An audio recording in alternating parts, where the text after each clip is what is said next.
عثمانیہ خاندان آج کل کہاں ہے؟ سلطنت عثمانیہ کے خاتمے کے بعد عثمانی خاندان کے ساتھ کیا ہوا اور انہیں کن حالات کا سامنا کرنا پڑا، آج کی ہماری اس ویڈیو کا موضوع ہے۔ ہمارے ساتھ رہیے گا۔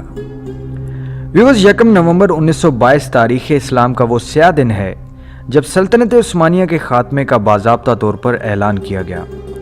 ترکی میں سلطان محمد ششم کی حکومت کو ختم کر دیا گیا اور مصطفیٰ کمال پاشا کی حکومت شروع ہوئی، اور سلطان محمد ششم کو ناپسندیدہ شخصیت قرار دیتے ہوئے ملک بدر کر دیا گیا، جو 17 نومبر کو بذریعہ برطانوی بحری جہاز مالٹا روانہ ہو گئے۔ ان کے بیٹے شہزادے ارطغرل افندی بھی ان کے ہمراہ تھے، اور بعد ازاں وہ وہاں سے اٹلی چلے گئے اور انہوں نے اپنی زندگی کے آخری ایام اٹلی میں گزارے۔ ان کی وفات 16 مئی 1926 کو سان ریمو اٹلی میں ہوئی، اور ان کو دمشق میں سلطان سلیم اول مسجد کے قریب سپرد خاک کیا گیا۔ سلطان محمد ششم جب تک زندہ رہے عثمانی خاندان کے سربراہ کے طور پر رہے۔ دوسری جانب 19 نومبر 1922 کو ان کے قریبی عزیز عبد المجید ثانی کو نیا خلیفہ چنا گیا، جو 1924 میں خلافت کے خاتمے تک یہ ذمہ داری نبھاتے رہے۔ اسی کے ساتھ تمام عثمانی خاندان کو جلا وطن کر دیا گیا۔ اندازہ کیجئے، ایک ایسا خاندان جو 600 سال سے زائد عرصہ سے ایک جگہ پر حکومت کر رہا تھا، اسی خاندان کے لیے ان کے اپنے ملک میں جگہ تنگ ہو گئی تھی۔ عثمانی خاندان کو خود سمجھ نہیں آ رہا تھا کہ یہ سب ان کے ساتھ ہو کیا رہا ہے۔ خیر، جلا وطن ہونے والے عثمانی خاندان کے افراد کی کل تعداد اس وقت 156 تھی۔ ان میں سلطان کے ساتھ بہت سے شہزادے، شہزادیاں اور ازواج وغیرہ شامل تھیں، اور کچھ نوکر وغیرہ بھی ان کے ساتھ تھے جو اپنے مالکوں کا ساتھ کبھی نہیں چھوڑنا چاہتے تھے۔ اس کے ساتھ اس خاندان کے تمام داماد بھی جلا وطن کیے گئے۔ خیر، خاندان کے ان تمام افراد کو یک طرفہ پاسپورٹ دیا گیا، سو انہوں نے پہلے مصر جانا چاہا کہ کبھی وہ ان کی سلطنت میں شامل تھا، لیکن نہ تو انگریز حکومت اور نہ ہی وہاں کے شاہ فواد نے ان کو اجازت دی۔ پھر شام کا قصد کیا کہ وہ بھی ایک قریب ملک تھا، لیکن ترکی کی حکومت نے انہیں ادھر جانے کی اجازت نہ دی۔ پھر کچھ افراد تو لبنان کے شہر بیروت میں چلے گئے، جو اس وقت فرانس کے زیر تسلط تھا۔ خلیفہ عبد المجید فرانس کے شہر نائس چلے گئے۔ شہزادے علی واصف کی کوشش سے ان کو فرانس کی حکومت نے پاسپورٹ دیے۔ یہ وقت عثمانی خاندان کے لیے بہت کٹھن تھا۔ انہوں نے غربت کا منہ بھی دیکھا۔ وہ تو اپنا ساز و سامان اور روپیہ پیسہ بھی اپنے محلوں میں چھوڑ آئے تھے کہ عوام کی مداخلت اور تعاون سے وہ جلد ترکی واپس آئیں گے، لیکن ایسا نہیں ہو سکا۔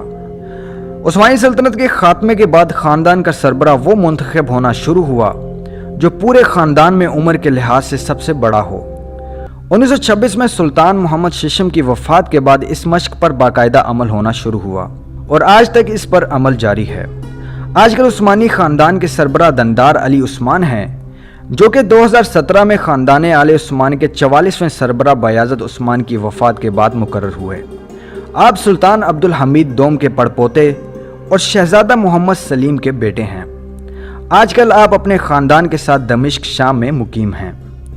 1954 میں عثمانی خاندان کی خواتین کو ترکی میں آنے اور رہنے کی اجازت مل چکی تھی، اور 1974 میں مردوں کو بھی ترکی میں رہنے کی اجازت مل گئی تھی، لیکن خاندان کے بعض افراد نے ترکی سے باہر رہنا پسند کیا۔ آج کل عثمانی خاندان مختلف ملکوں میں پھیلا ہوا ہے، جن میں امریکہ، بلغراد، ہنگری، فرانس، مصر، شام اور ترکی وغیرہ شامل ہیں۔ آج کل ترکی میں عثمانی خاندان کے بہت سے افراد سکون پذیر ہیں۔ سلطان عبد الحمید دوم کے پوتے عبد الحمید کائی خان ترکی میں عثمانی خاندان کی نمائندگی کرتے ہیں۔ آپ 1969 میں پیدا ہوئے اور ترکی میں مقیم ہیں۔ آپ مذہبی لحاظ سے بھی ایک اچھے انسان ہیں۔ آپ کی شکل سلطان عبد العزیز سے بے حد ملتی ہے۔ آپ وہی ہیں جنہوں نے ٹیمز اور محتشم سیریز پر کیس بھی کروایا کہ یہ ہماری تاریخ کو خراب کر کے سلاطین کا چہرہ غلط انداز میں پیش کر رہے ہیں، لیکن اس کا کوئی خاطر خواہ فائدہ نہیں ہوا، کیونکہ وہ ہر کس کے آخر یا شروع میں کہتے ہیں کہ یہ فکشن ہے جس کا تاریخ سے کوئی تعلق نہیں۔ پھر بھی ہم میں سے اکثر افراد اسے درست تاریخ مان کر عثمانی سلاطین کو برا بھلا کہتے ہیں۔ کچھ مزید افراد میں سے شہزادی نیل خان عثمانی، ناز عثمانی اور شہزادے یوز سلیم عثمانی بھی ترکی میں مقیم ہیں، اور یہ تینوں سلطنت عثمانیہ کے 34ویں سلطان عبد الحمید دوم کی نسل میں سے ہیں۔ ان سب کے علاوہ عثمانی خاندان کے بے شمار افراد ترکی میں موجود ہیں جن میں سے کچھ افراد کا تعلق سلطان محمد ششم اور سلطان محمد پنجم کی نسل سے ہے، لیکن زیادہ تر افراد کا تعلق سلطان عبدالحمید دوم کی نسل سے ہے۔ یہ خاندان اب اتنا وسیع ہو چکا ہے کہ سب کے بارے میں اس ویڈیو میں بتانا ناممکن ہے۔